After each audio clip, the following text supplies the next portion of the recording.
Welcome. How's everybody doing? Hope you are doing well. My name is Andrew Kuhn, Focused Compounding, sitting next to Geoff Gannon. Jeff, how's it going? It's going well. We'll see if it keeps going well. It's going well. We hope it's going well for everybody else as well. If this is the first time you are tuning in, hit that subscribe button, follow me on Twitter, check out all of our content on the internet, go to focusedcompounding.com, email me or DM me your questions, and we will pull them and answer them on our once a week free form podcast.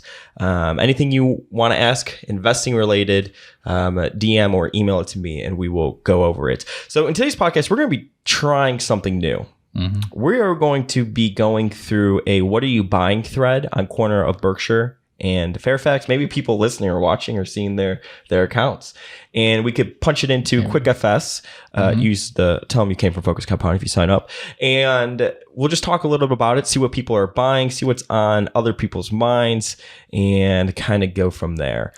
So this is a good thread. If you go to Corner Berkshire or thecobf.com, I put that link in the description. They actually recently just did a revamp of their UI on the website.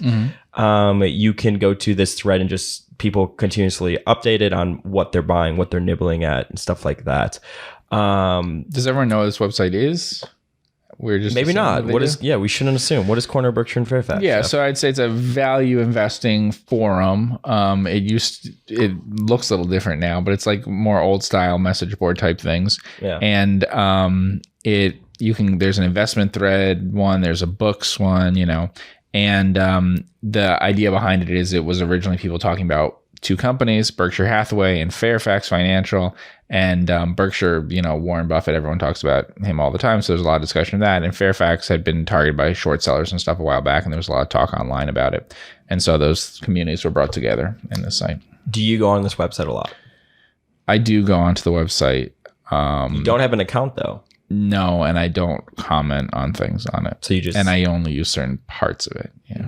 People could be a little feisty sometimes on it. But if something's posted in the investment ideas thread thing, I have seen it. So there's no investment idea posted to Berkshire and a corner of Berkshire and Fairfax that I wouldn't have at least read the thread. Yeah. And you've found one idea from this website?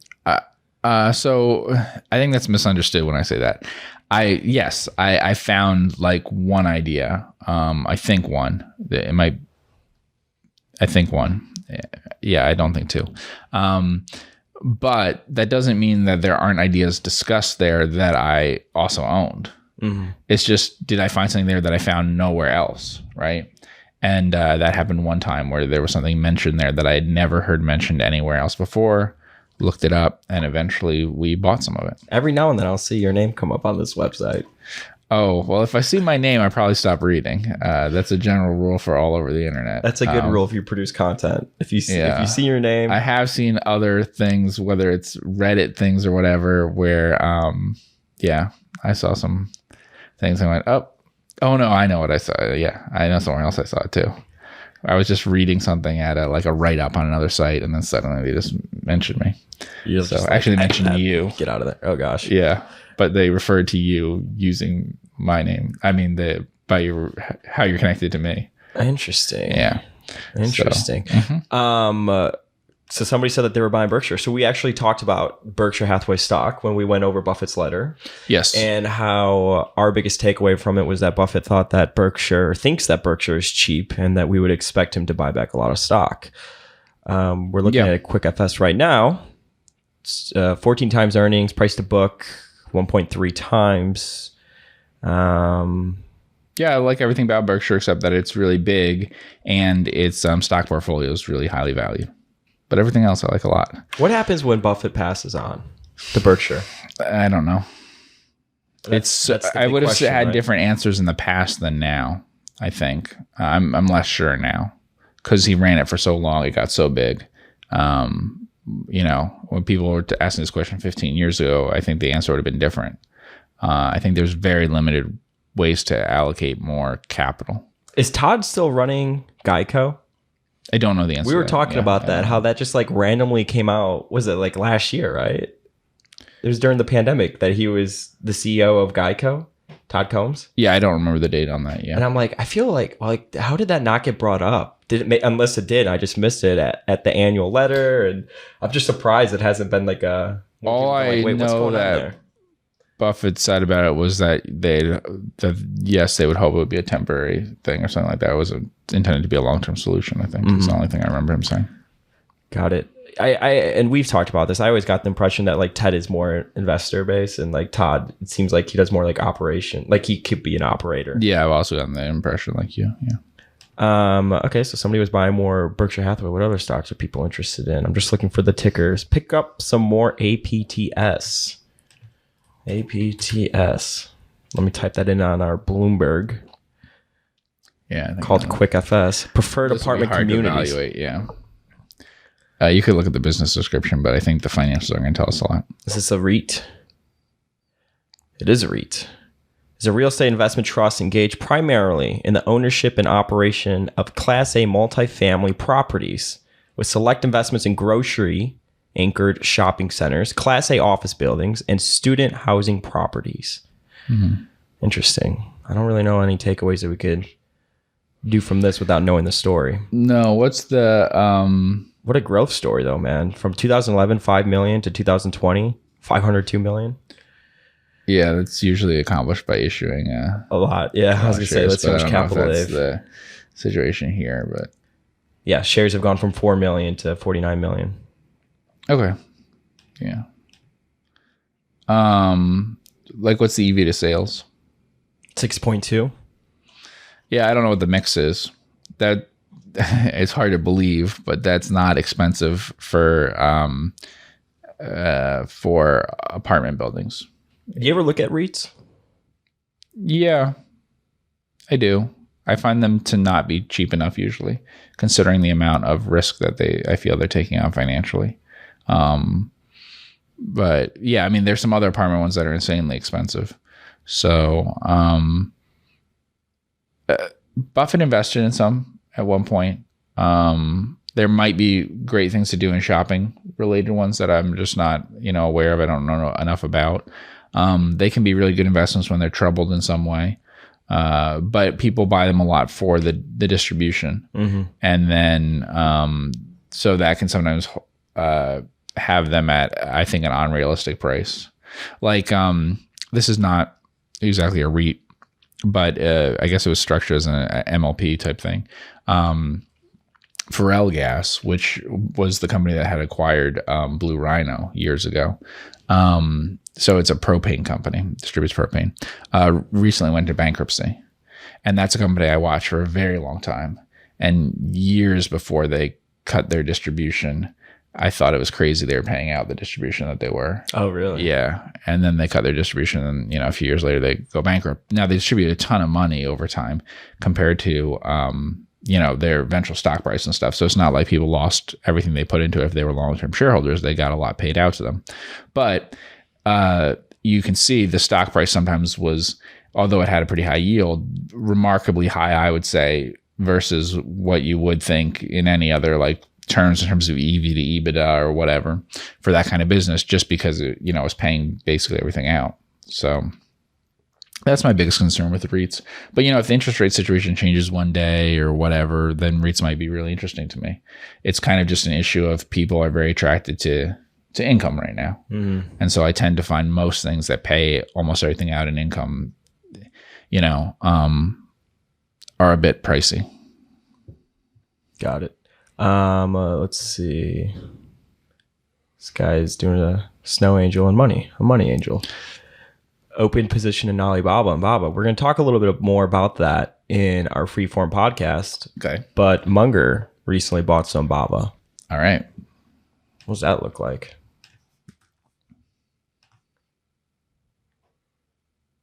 $20 times free cash flow. Gosh, just look at that growth. 2011, $1 billion. 2020, $72.6 billion.